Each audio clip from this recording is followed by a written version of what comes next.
자, 먼저 누가복음에 있는 말씀 보겠습니다. 누가복음 19장.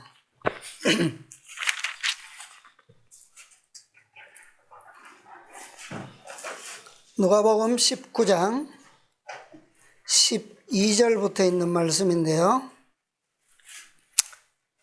자, 한번 읽어 주십시오. 누가복음 19장 12절부터.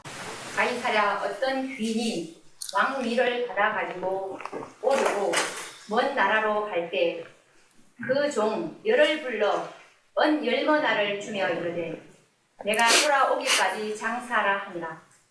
그런데 그 백성이 저를 미워하여 사자를 뒤로 보내어 가로되 우리는 이 사람이 우리의 왕됨을 원치 아니하노이다 하였더라. 귀인이 왕위를 받아 가지고 돌아와서 언준 종들의 각각 어떻게 장사한 것을 알고자 하여 저희를 부르니 그 첫째가 나와 가로되 주여 주의 한 문화로 10문화를 남겼나이다. 주인이 이르되 잘하였도다 착한 종이여 내가 지극히 작은 것에 충성하였으니 19월 권세를 차지하리라 하고 그 둘째가 와서 가로되 주여 주의 한 문화로 5문화를 만들었나이다. 주인이 그에게 이르되 너도 5고를 차지하라 하고 또 한 사람이 와서 가로되 주여 보소서 주의 한 문화가 여기 있나이다. 내가 수건으로 싸두었나이다. 이는 예. 자, 좀 생략하고요. 24절부터 보겠습니다. 24절. 참는 자들에게 이르되 그 한 문화를 빼앗아 10문화 있는 자에게 주라 하니 저희가 가로되 주여 저에게 이미 10문화가 있나이다. 주인이 가로되 내가 너희에게 말하노니 무릇 있는 자는 받겠고 없는 자는 그 있는 것도 빼앗기리라. 그리고 나의 왕됨을 원치 아니하던 저 원수들을 이리로 끌어다가 내 앞에서 죽이라 했는다. 예, 거기까지 보겠습니다. 감사합니다. 자, 이 비유도 우리가 역시 잘 아시는 그런 비유에 해당하죠. 자, 이런 비슷한 비유가 어디에도 나옵니까? 마태복음 25장 달란트의 비유에서도 다루고 있죠. 그런데 이 비유가 나온 상황과 이 목적과 또 이런 것이 조금 다른 면을 오늘 우리가 좀 생각해 볼 수 있을 것입니다. 자, 오늘 이 문화의 비유, 귀인과 문화인데 이 목적과 배경은 그 앞에 나온 말씀에 보면 9절부터 말씀을 다시 한번 볼게요. 19장 9절. 예수께서 이르시되 오늘 구원이 이 집에 이르렀으니 누구 집입니까? 삭개오죠. 이 집에 이르렀으니 이 사람도 아브라함의 자손이미로다. 인자의 온 것은 잃어버린 자를 찾아 구원하려 함이니라. 그리고 이 비유를 더하여 말씀하셨어요. 자, 11절에 보면 저희가 이 말씀을 듣고 있을 때에 비유를 더하여 말씀하시니 이는 뭐라고요? 예수님께서 어디에? 예루살렘에 가까이 오셨고 저희는 누굽니까? 유대인들이죠. 하나님의 나라가 당장에 나타날 줄로 생각함이라. 이것을 예수님께서 아시고 삭개오에게 이른 구원과 더불어 제자들의 오해와 더불어 관련된 그런 목적으로서 이 비유를 말씀하셨다 이 말입니다. 자, 여리고에서 이 삭개오의 집이 여리고인데 여리고에서 이 삭개오의 집이 구원받은 것과 이 비유와 문화의 비유와 무슨 관계가 있을까요? 또 하나는 예수님께서 예루살렘에 가까이 오신 것과 이 비유와는 어떤 관계일까요? 또 하나는 제자들이 유대인들이 무엇을 오해하고 있죠? 하나님의 나라가 당장 세워질 것으로 잘못 알고 있죠. 자, 이 하나님의 나라와는 무슨 관계가 있을까요? 이 비유와. 자, 그러면 자, 이것과 이것들의 관계를 조금 더 이해하려면 조금 더 앞으로 우리가 가서 거슬러 가서, 자, 예수님께서 여리고에 오시기 전에 한 젊은 부자 관원이 와서 예수님께 물었습니다. 내가 어떻게 하면 영생을 얻겠습니까? 예수님께서 어떤 답을 주셨어요? 제자들에게, 그 부자 법관에게 하신 답 말고 제자들에게, 재물이 있는 자는 하나님의 나라에 들어가기가 어떻게 어려운지, 무엇처럼 어렵다고요? 약대가 바늘기로 들어가는 것이 부자가 하나님 나라에 들어가는 것보다 쉬우니라. 그런데 이 말씀이 있고 얼마 안 돼서 바로 여리고에 도착하셨는데, 여리고에 도착하는 순간에 누가 기다리고 있습니까? 삭개오가 다 기다리고 있어요. 그런데 예수님께서 그 부자 법관의 사건을 제자들에게 설명하면서 결론이 뭐예요? 이렇게 부자가 하나님의 나라에 들어가는 것이 어렵지만,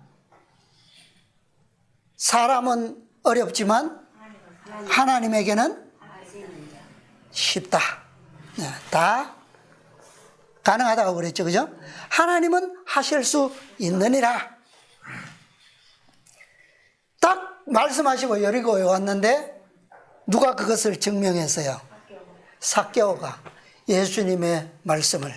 제자들은 야, 그러면 누가 구원받을 수 있겠습니까? 그러고 있는 터인데 딱 곧바로 그 말씀이 증거가 딱 나왔어요. 그 말씀이 진리라고 하는 것을 증명하는 사건이 삭개오로 통해서 일어난 거예요. 부자 관원이 얻을 수 없었던 것을 이 세리장 삭개오는 어떻게 그러면 가능했을까? 그죠? 사람이 할 수 없는 것을 하나님은 하실 수 있느니라. 이것이 누구에게 성취된 거예요? 삭개오에게. 부자 관원에게는 불가능했는데 세리장 삭개오에게는 가능했다. 어떻게? 자, 부자 관원의 직업, 그 다음에 삭개오의 직업 아주 다르죠, 그죠? 그리고 사람들이 일반적으로 생각하고 평가하기에도 그들의 직업은 하늘과 땅처럼 차이가 있는 직업이에요, 그죠? 이 직업이 암시하는 것처럼 인간적인 도덕적 가치와 위치에 대해서도 오늘 이 문화의 비유, 귀인과 문화에 대한 비유가 관련이 있다라고 하는 것을 암시해주고 있어요. 보여줍니다. 자, 예수님께서 이제 마지막으로 예루살렘을 향해 가시는데, 예루살렘으로 입성하시는 그 사건의 시작을 어디서부터 출발합니까? 어디서? 여리고에서부터 출발한 거예요. 여리고에서. 그러니까 물론 예수님께서는 모든 그 선교를 마치시고 또 마지막 제자들을 훈련시키기 위한 여행도 끝내시고 이제 예루살렘으로 마지막 사명을 성취하시기 위해서 가시는 거잖아요, 그죠? 근데 그 가시는 여정의 본격적인 직접적인 출발, 그 출발지가 어디냐는 거죠. 그것이 바로 여리고라는 거예요. 여리고. 그러니까 그 이전의 여정도 물론 다 포함되지만 그것은 마지막 한 주를 위한 여정에는 포함되지 않아요. 왜 여리고냐? 이것은 상징적인 거예요. 표상적으로. 이것은 예수님께서 인류를 구속하시기 위해서, 구원하시기 위해서 얼마나 낮은 곳에서 시작하셨는가라고 하는 것을 보여주는 표상입니다. 예. 지구상에서 가장 인간이 실제로 사는 도성 중에서 가장 낮은 지역이 어디예요? 그것이 바로 여리고예요. 그래서 예수님께서 인류를 구원하시기 위해서 가장 높은 곳으로부터 인류가 영적으로 처한 가장 낮은 곳까지 내려오셔야만 하셨는데, 그리고 다시 어디로 가셔야 합니까? 다시 높은 곳 예루살렘으로 올라가셔야 돼요. 그 출발지가 여리고였다라고 하는 겁니다. 여리고는 해발보다 190 몇 미터인가요? 뭐 몇 미터가 더 낮다고 그래요? 200 몇 미터인가. 그러니까 사해가 약 400미터 정도 낮으니까 이 해수면보다. 그러나 실제 사해 주변도 물론 사람들이 살고 있겠지만, 실제로 예수님의 이 공생애를 통해서 나타난 도시들을 살펴보면 여리고가 관련된 가장 낮은 곳이에요. 자, 가장 낮은 곳으로 내려오셔서 얼마나 높은 곳까지 이르시는지를 보여주는 상징이 바로 이 예루살렘 입성에 관련된 이 여행이에요. 자, 이것은 영적으로 해석하면 어떻다고요? 인류의 가장 타락한 지점, 그곳에 누가 있었어요? 삭개오가 있었던 거예요. 세리장. 그러니까 뭐 세리들은 다 무엇으로 역임을 받습니까? 백성들에게 죄인. 근데 세리 중에도 뭐니까? 세리장이니까 얼마나 속속들이 타락한 속물이란 말이에요. 그죠? 타락한 죄인을 표상하는 곳이에요. 그런 곳으로부터 저 높은 1000미터나 더 높은 곳 예루살렘.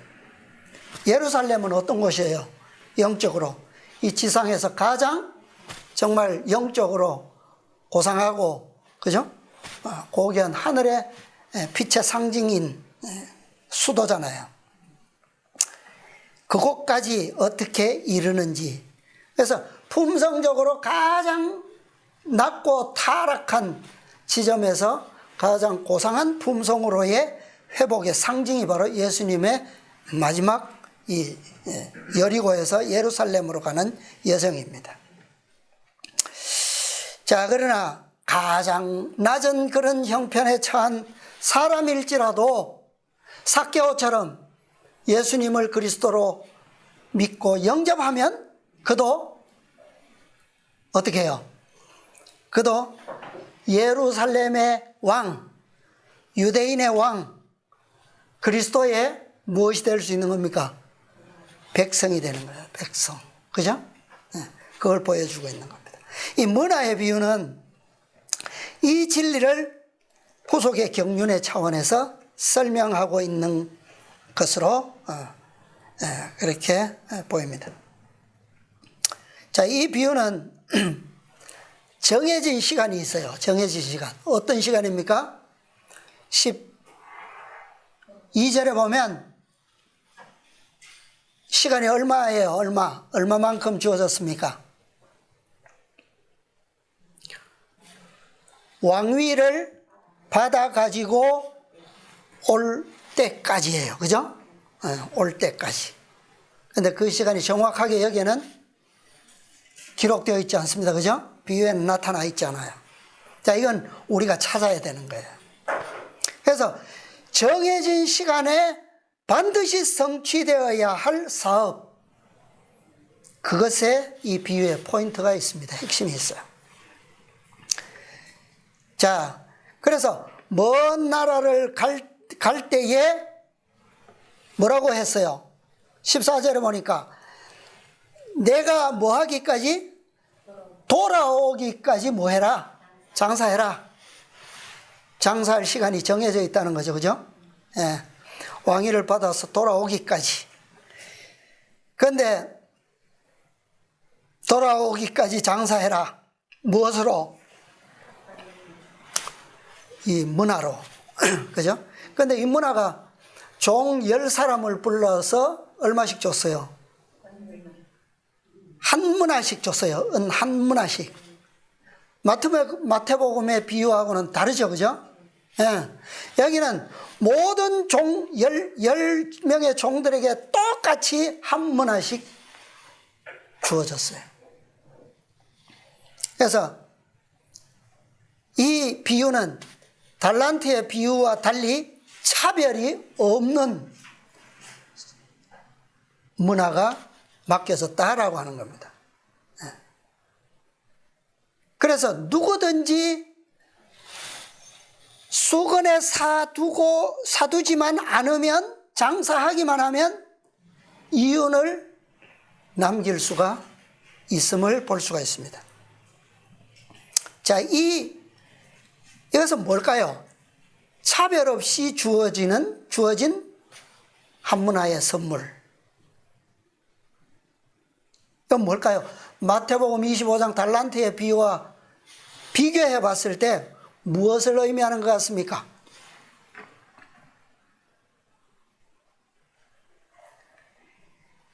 그리스도를 믿기만 하면, 예수님을 왕으로 받아들이기만 하면 누구든지 그분의 자녀가 되고 백성이 될 수 있다라고 하는 거예요. 결론이에요, 이게. 그런데 이 장사는 무엇이 정해져 있다고요? 기한이 정해져 있는 것이 문제예요. 네, 기한이 정해져 있는 사업이라는 겁니다. 어떤 기한이요? 왕위를 받으시는 분이 돌아오면 이 사업은 끝난다. 그때가 언제일까? 언제일 것 같아요? 자, 10사람은 똑같이 은 한 문화씩 나누어 받았어요. 자, 이 문화의 한 문화씩의 가치가 다를까요? 10사람의 가치가? 10사람이 받은 가치가 똑같겠죠. 예, 이건 뭐 동일합니다. 그런데 결과는 달라요. 이 문화를 장사를 어떻게 하느냐에 따라서 남겨진 문화는 다릅니다. 그죠? 아주 큰 차이가 있어요. 한 사람은 한 문화로 얼마를 남겼는데 10문화를 남기고, 한 사람은 5문화를 남기고, 한 사람은 한 문화 그대로 있고, 중간에 7사람은 결과가 안 나타나요. 3사람은, 이것만 해도 충분히 우리는 이 비유의 목적을 알 수 있기 때문에, 자, 여기 한번 보겠습니다. 은 한 문화예요. 은 한 문화의 가치는,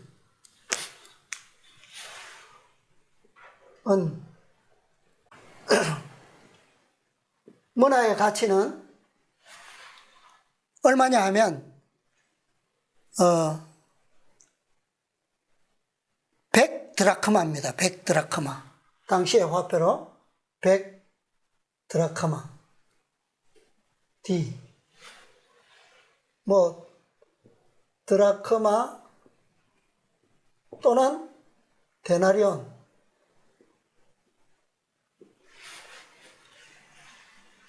이렇게. 자, 그런데 이윤을 가장 많이 남긴 한 사람이 있죠? 얼마나 남겼어요? 1문화로 장사해서 플러스 얼마요? 10문화를 남겼어요. 그런데 이 사람이 가진 것은 얼마입니까? 이제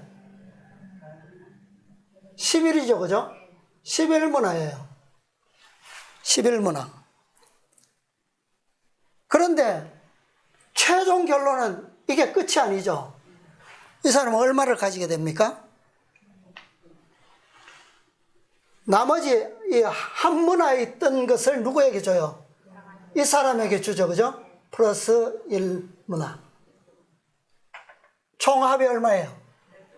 12문화예요. 데나리온으로 치면 얼마입니까? 1200 드라크마, 데나리온. 그죠? 그 다음, 우리 5문화를 남긴 사람은 요 부분이 없죠. 그죠? 6문화로 그 사람은 끝납니다.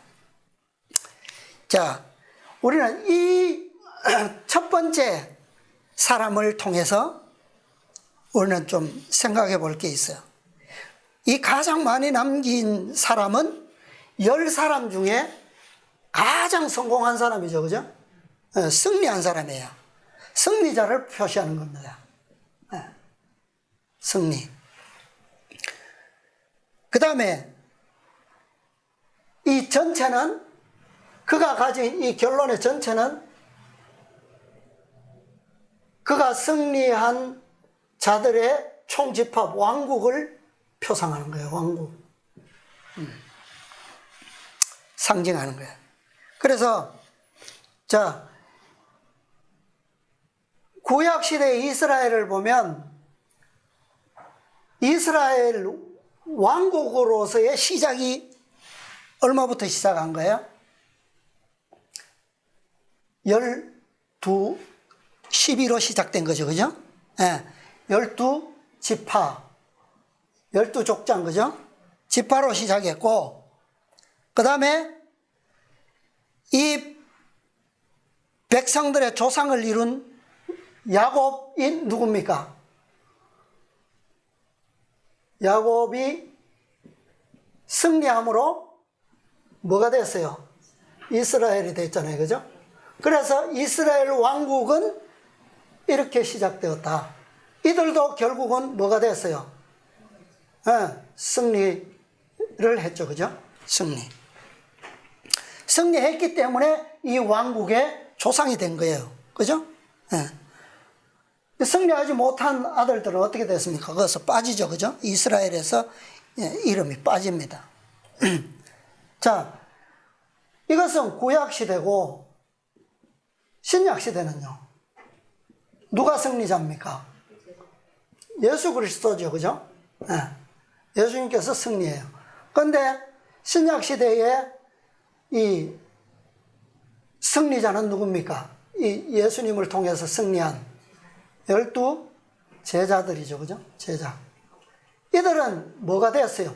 이들은 백성의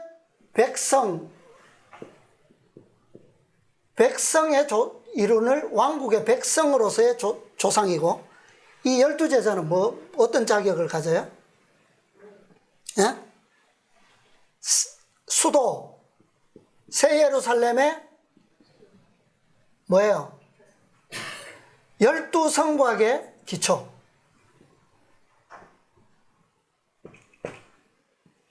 그러니까 백성의 기초는 12지파고 12아들이고 수도의 기초는 12제자가 된 거예요. 자, 이렇게 해서 뭐가요? 이스라엘 왕국이 최종적으로 한 왕국을 이루게 되었잖아요. 자, 근데 10명의 종들 중에 한 문화를 받은 사람은 어떻게 했습니까? 활용하지 않고 보자기에 딱 사놨죠. 그죠? 그러니까 한 문화 그대로 있는데 이 문화는 어떻게 됐어요? 결과적으로 빼앗겨서 이리 갔죠. 그죠? 10문화 있는 사람에게. 자, 요 관계가 참 우리가 또 생각해 볼 중요한 문제예요. 예수님께서는 그 있는 것도 뭐야? 빼앗기리라. 10문화를 남긴 사람은 이 10이라고 하는 것은 충만이에요. 충만. 그죠? 충만수. 그러니까 10사람 중에 최대의 이윤을 남긴 사람이거든요. 충만수. 여기에다가 처음 받은 한문화까지 해서 11문화인데, 그러나 이 11문화는 숫자적, 영적, 상징적으로 볼 때 어떤 숫자입니까? 아직은 불완전해요. 어떤 수가 돼야 됩니까? 이 12가 돼야 완전수거든요.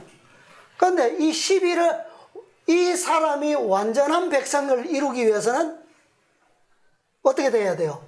하나가 채워져야 돼. 그 채워지는 게 어디로부터 왔습니까? 여기서부터 왔다는 거예요. 새로 그냥 보너스로 주셔도 되는데 굳이 있는 것을 빼앗아서 줬다는 거예요.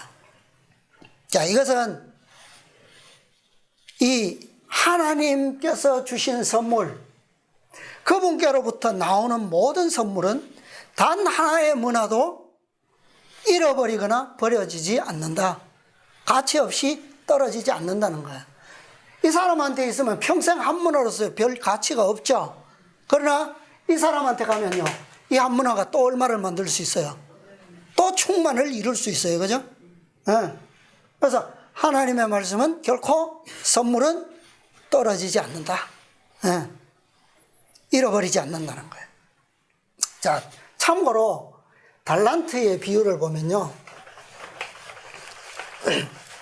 달란트의 비유를 보면, 달란트의 비유는 왕위를 받으러 간다라는 표현이 아니고 그냥 타국으로 여행 간다 돼 있어요.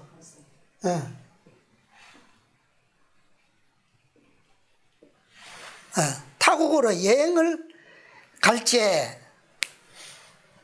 어떻게 줬다고요? 달란트를 각각 그 재능대로. 다르죠? 여기는 똑같이 차별 없이 한 문화씩 줬는데, 여는 어떻게 해요? 재능대로. 한 사람에게는 5, 한 사람에게는 2, 한 사람은 1. 이 결과는 똑같아요. 그죠? 그런데 여기서는 최대의 충만 10문화를 남긴 사람이 있고 5문화를 남긴 사람이 있는가 하면, 여기는요, 5은 얼마를? 플러스 5을. 2달란트는 플러스 2달란트를. 어때요? 공통점이 뭡니까? 배, 갑절. 이게 다른 거예요. 이윤이.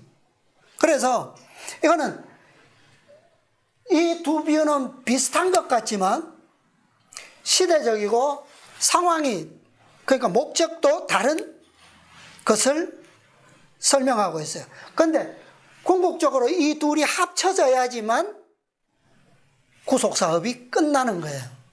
네, 끝나는 거예요. 자, 또 하나의 차이는 뭐냐면, 이 문화의 비유는 예루살렘 입성 전입니까? 후입니까? 전에 주어졌고, 이것은 달란트는 후에 주어졌다는 거예요. 후에. 자, 이 기점이 또 우리가 생각할 필요가 있어요. 자, 그래서 이게 사업적으로 다른 거예요. 자, 이제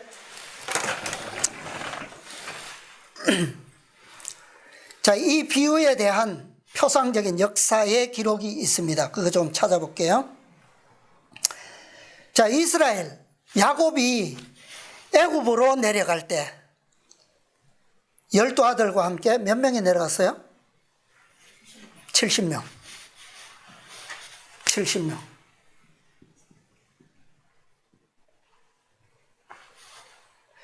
이 70명 가지고 나라라고 할 수 없죠.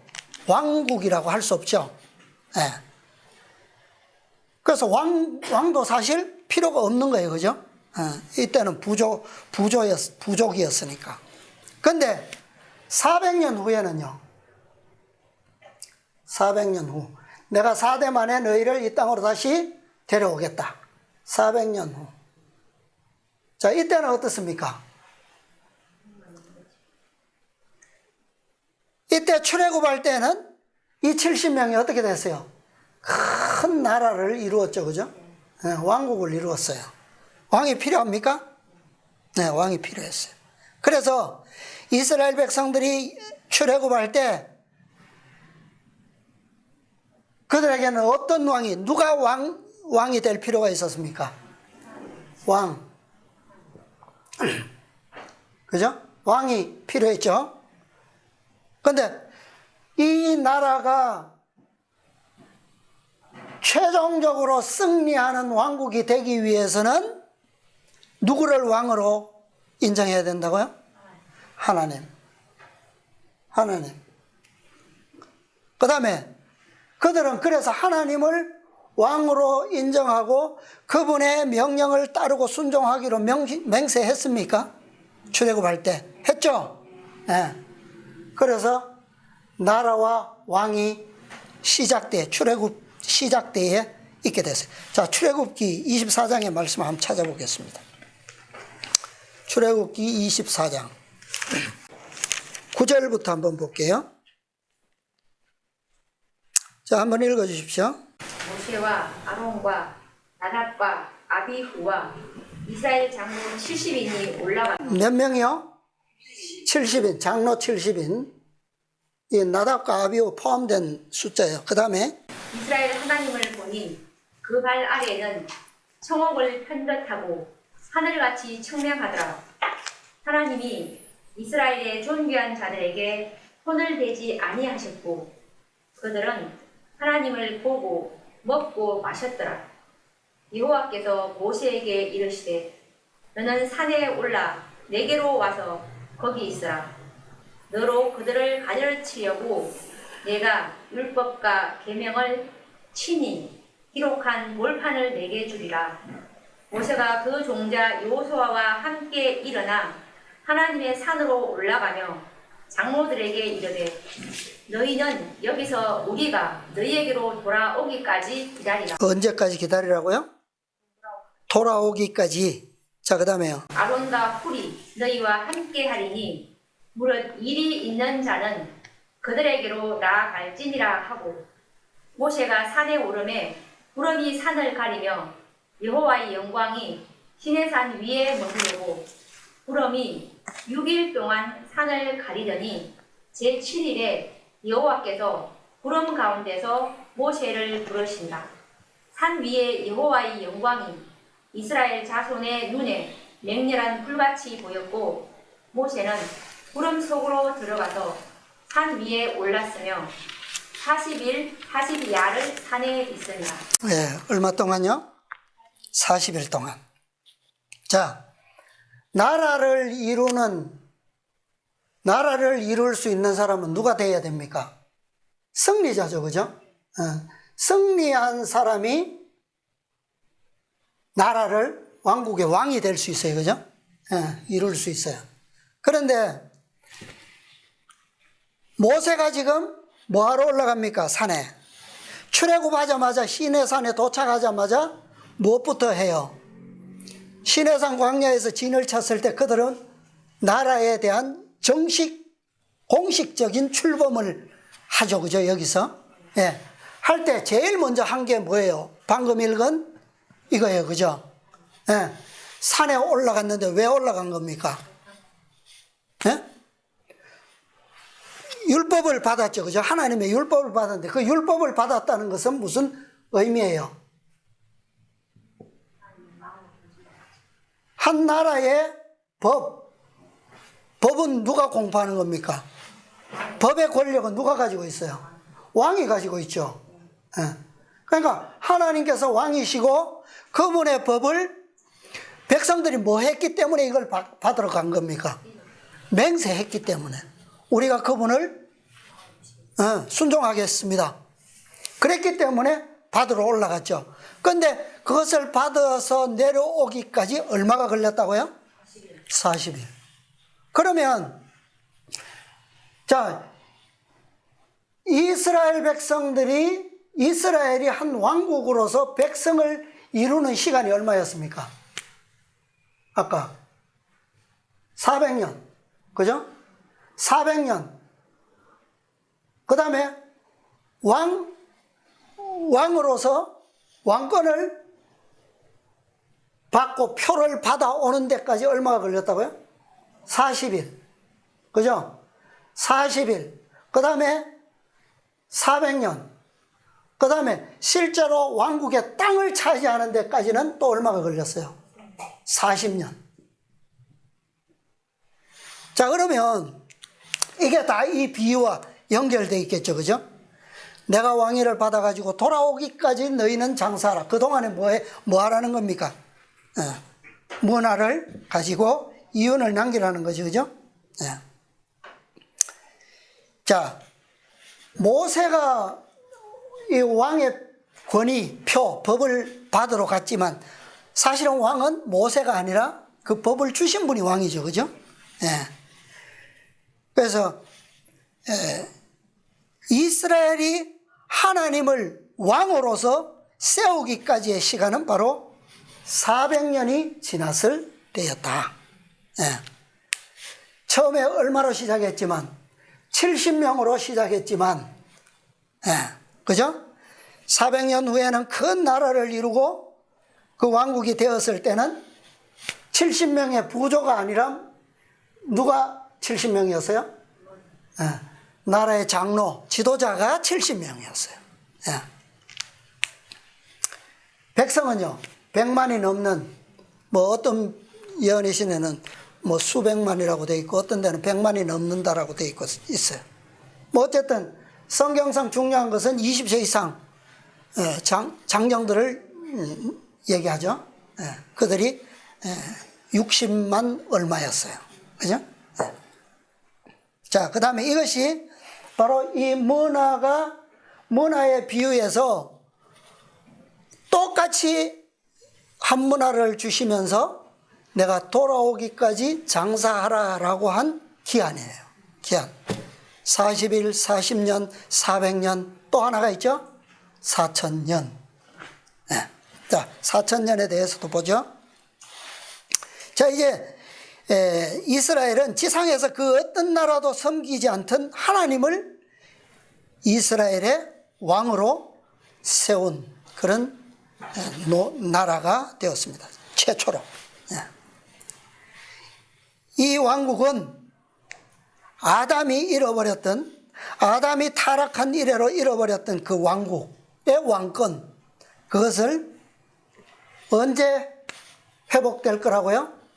얼마가 지나서? 4,000년이 지나서. 누가 회복시킵니까? 예수님께서.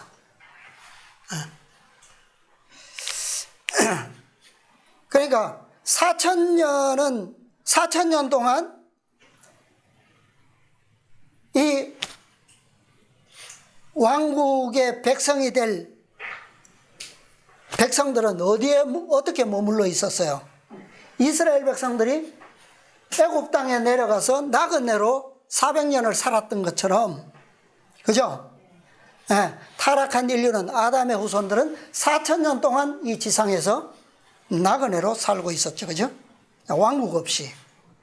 그러나 4,000년이 지났을 때에는 한 왕이 일어나서 결코 무너지지 아니할 견고한 왕국을 건설할 것이었는데 그가 누굽니까? 예수님이세요. 선지자 이사야가 그 왕의 출현을 예언적으로 잘 기록하고 있죠. 이사야서 11장. 이사야 11장 1절부터 보면요. 이새의 줄기에서 한 싹이 나며 그 뿌리에서 한 가지가 나서 결실할 것이요. 여호와의 신 곧 지혜와 총명의 신이요. 모략과 재능의 신이요. 지식과 여호와를 경외하는 신이 그 위에 강림하시리니 그가 여호와를 경외함으로 즐거움을 삼을 것이며 그 눈에 보이는 대로 심판치 아니하며 귀에 들리는 대로 판단치 아니하며 어떻게 심판한다고요? 공의로 빈핍한 자를 심판하며 정직으로 세상에 겸손한 자를 판단할 것이며 그 입의 막대기로 세상을 치며 입술의 기운으로 악인을 죽일 것이며 공의로 그 허리띠를 삼으며 성실로 몸의 띠를 삼으리라. 10절요. 그날에 이새의 뿌리에서 한 싹이 나서 만민의 기호로 설 것이요 열방이 그에게로 돌아오리니 그 거한 곳이 영화로우리라. 자, 이 누구에 대한 예언입니까? 마침내 아담이 잃어버렸던 그 왕권을 회복할 메시아에 대한 예언이죠. 그죠? 근데 이 왕권을 회복하실 예수 그리스도께서 어떤 속성으로 어떤 성질의 왕국을 세울 것이라고 하는 것이 여기에 나타나 있죠. 그죠? 그래서 오늘 교과에서도 본 것처럼 예수님께서 빌라도에게 내 나라는 세상에 속한 것이 아니다. 만약에 그런 것이었다면 12영이나 더 되는 군대를 보내서 내가 너희에게 넘겨지지 않도록 했을 것이다. 왕국의 성질을 얘기하고 있는 거예요. 그러니까 이스라엘이 출애굽에서 가나안을 점령할 때에 400년 후에 가나안 열족을 뭐 했습니까? 심판했죠. 멸했잖아요. 그죠? 근데 그 심판한 사건은 영적으로 보면 어떤 심판이라는 겁니까? 4,000년 동안 죄악으로 잔을 채워오던 인류를 예수님께서 오셔서 어떻게 해요? 어떻게 심판하실 것을? 말씀으로. 그죠? 당신에 속한 공의와 자비의 속성에 속한 그 진리로서 이 죄와 죄인들을 뭐 한다고요? 심판하실 것을 표상한 거예요. 그죠? 그 기간이 얼마라고요? 4,000년.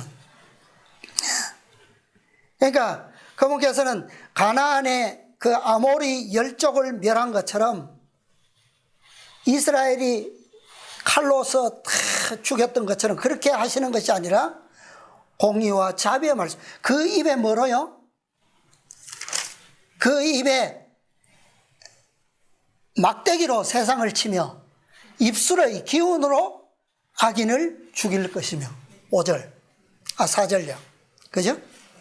그렇게 하실 것이 바로 그분의 왕국이고 그분의 사명이었습니다.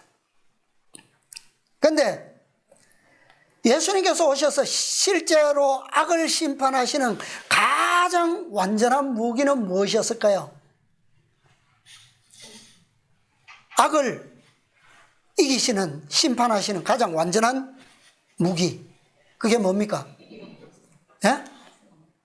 말씀인데 어떤 정신이에요? 용서. 그러니까 모든 악을 이길 수 있는 가장 완벽한 속성은 용서의 정신이에요. 예수님께서 가지셨던 근본 정신이죠. 그게 자비의 핵심 아닙니까? 그죠? 그러니까 죽음의 심판을 피할 수 없는 죄인들이잖아요, 우리는.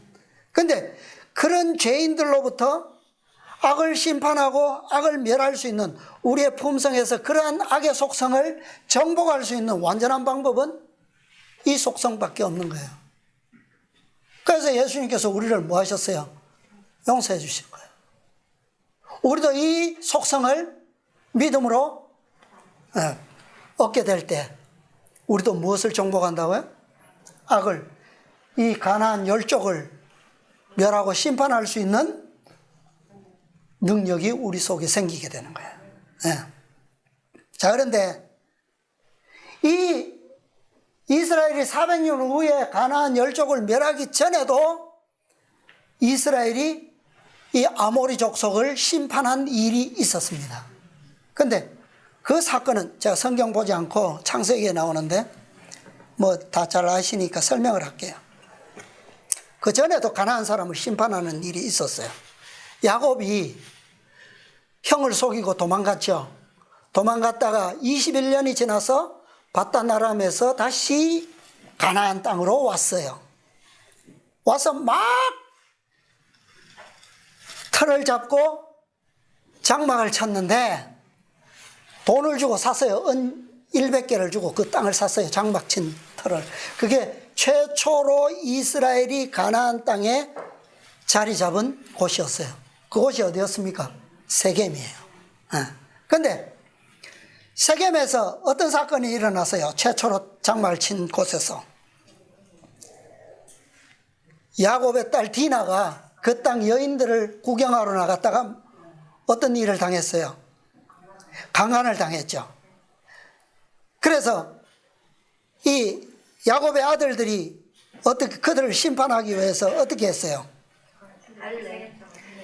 그 세겜의 악과 악인들을 심판하기 위해서 그들을 속이고 기만해서 그들을 심판하는 일이 일어났습니다. 자, 근데 그때 어떻게 속였어요? 자, 세겜이 와서 당신의 딸을 내게 주어서 결혼하게 해라. 그리고 당신들과 우리가 서로 교류하면서 살자. 이 땅에서. 그랬을 때 어떻게 속였어요? 좋다. 그렇게 하자. 근데 조건이 있다. 무슨 조건입니까? 할례 없는 자들에게는 줄 수 없으니까 너희가 다 할례를 받으면 주겠다. 근데 그게 왜 기만일까요? 결혼을 승낙하는 조건으로 할례를 받도록 한 것이 왜 잘못되었을까요? 어떻게 보면 이 조건은 당연한 거 아니에요? 이스라엘 백성 입장에서는, 그죠? 당연한 거고 합리적이잖아요. 그런데 이 조건은 처음부터 아주 잘못된 거라는 거예요. 기만. 자, 할례는 누구만 받습니까? 원래 이스라엘 백성, 아브라함의 자손들만 받아야 되죠. 아브라함의 자손으로서 할례를 받지 않으면 혈통에서 끊어져요. 그죠? 이스라엘에서 끊어져요. 그런데 반대로 생각하면 아브라함의 혈족이 아닌 사람이 받아도 됩니까? 안 됩니까? 될까요? 안 될까요? 안 돼요. 될 수가 없어요. 어떤 측면에서 보면 오늘날 생각하면 좋은 의도잖아요. 그죠? 그런데 이거는 안 되는 일이란 말이에요. 그래서 세겜성을 심판한 이것은 완전한 기만으로 성취된 것이었다. 그런데 예수님께서는 결코 이런 심판으로 그 땅을 차지하거나 기만적인 방법으로 왕이 되실 수 없다라고 하는 것을 보여줍니다. 그래서 정당한, 비록 400년이라고 하는 시간이, 오랜 시간이 걸릴지라도, 4000년이라고 하는 시간이 걸릴지라도, 오래 기다리셨을지라도 어떤 방법으로요? 당신의 거룩한 속성의 방법으로, 사랑의 방법으로만 이 나라를 이루고 정당하게 이 땅의 왕권을, 권리를 취하시는 것이 그분의 방법이라는 거예요. 그분의 사명이에요. 자, 이제 마지막 사건들, 예언의 신에 있는 몇 말씀 보겠습니다. 리벤 헤랄드 1896년 마지막 사건들 76페이지에 있습니다. 소제목이 내가 돌아오기까지 장사하라예요. 그리스도께서는 내가 돌아오기까지 장사하라고 말씀하신다. 우리의 생애의 역사가 끝날 날이 몇 년밖에 남지 않았을지라도 우리는 그때까지 장사해야 한다. 뭐라고요? 몇 년밖에 남지 않았을지라도 뭐 해야 한다? 장사해야 한다. 그런데 우리가 이 모든 기별들을 이제 좀 이해하고 나니까 남은 시간이 얼마나 돼요? 진짜 몇 년밖에 남지 않았어요. 그죠? 정말 끝날 날이 눈앞에 보일 만큼 왔어요. 예. 여기 예언의 신의 기록대로 우리의 생애의 역사가 끝날 뿐만 아니라 이 남은 우리가 알고 있는 몇 년밖에 남지 않은 이것은 우리 각자의 생애만 얼마 남지 않은 게 아니에요. 온 인류의 운명이 실제적으로 몇 년밖에 남지 않은 때에 우리가 살고 있다는 거죠.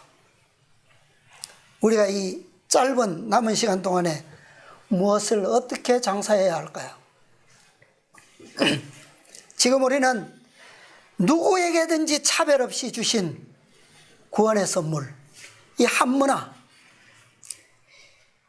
이것으로 장사해야 되지 않겠습니까? 그죠? 예. 이 구원의 선물은 누구에게든지 차별 없이 주어진 각각의 재능과 상관없이 주신 선물이에요. 누구라도 원하면, 보자기에 사두지만 않으면 얻을 수 있는, 증가시킬 수 있는 구원의 선물이에요. 예. 우리는 이것뿐만이 아닙니다. 이것만 장사해서는 안 되는 시대에 우리가 살고 있어요. 무엇도 장사해야 된다고요? 각각의 재능별로 주신 달란트도 장사해야 되는 두 가지의 의무를 동시에 가진 백성들입니다.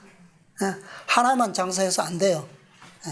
우리 달란트의 비유는 우리가 다음에 또 연구하겠습니다만, 어쨌든 우리는 막중한 시대에 최후의 운명이 결정된 이 찰나의 순간에 우리는 두 가지의 귀중한 막중한 책임과 의무를 동시에 지고 사는 백성들입니다.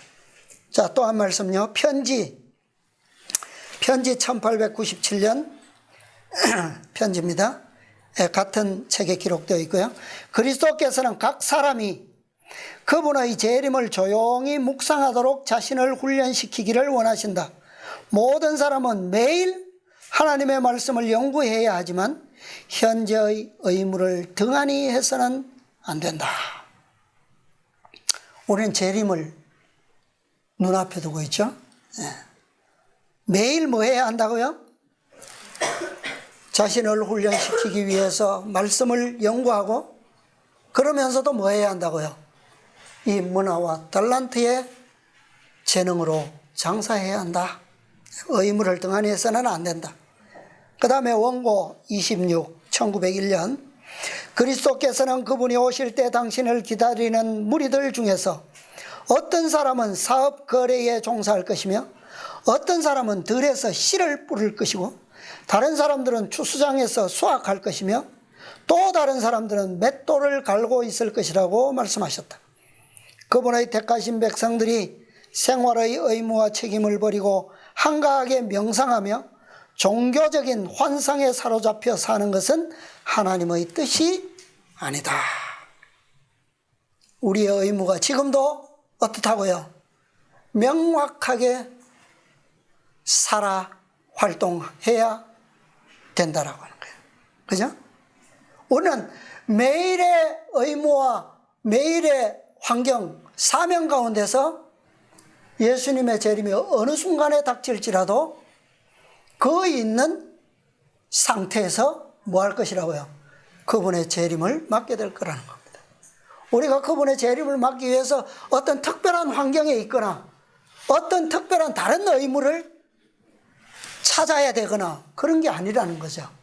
일찍이 우리에게 주어진 이 두 가지의 의무와 책임을 성실히 수행하는 가운데서 그분의 재림을 맞게 될 거라는 겁니다. 교회 증언 5권 492페이지. 그대가 이 세상에서 추진할 수 있는 모든 선한 일들을 박력 있게 하라.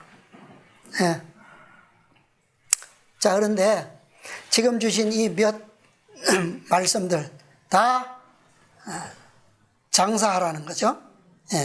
그런데 이 모든 일들은 뭐가 없이는요, 이 한문화의 선물이 없이는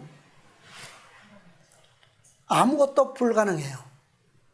어떤 책임도 이룰 수 없고 감당할 수 없고 어떤 의무도 성취할 수 없습니다.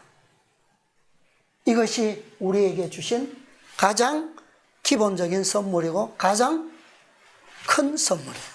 이 선물 안에 모든 것이 다 들어있어요. 그죠? 이게 영원한 복음입니다.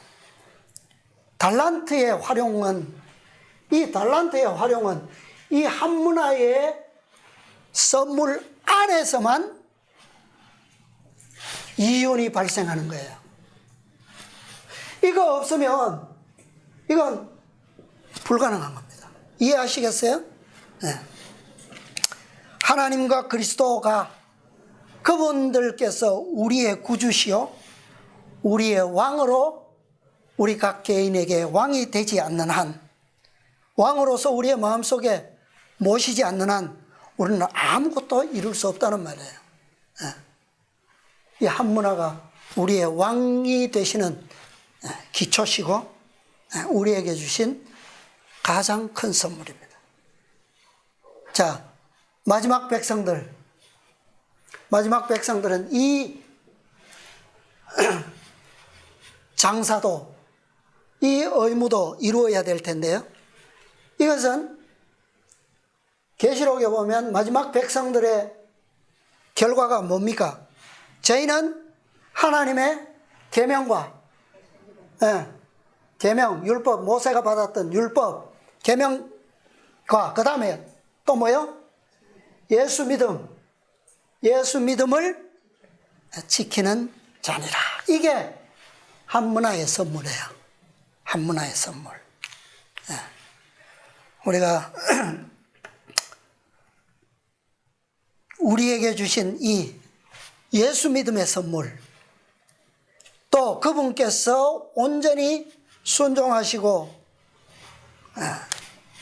개발하신 그 하나님의 공의에 대한 완전한 충족의, 이것을 우리가 믿음으로 받을 때에, 한문화를 우리가 감사히 받고 순종할 때에 우리는 충만에 이르는 열문화를 이룰 것이고, 그래서 최종적으로는 완전한 12문화까지, 악인들에게 맡겨졌던 것까지 우리에게 모든 것을 돌려주셔서 완전한 한 백성으로서 서게 하실 것입니다.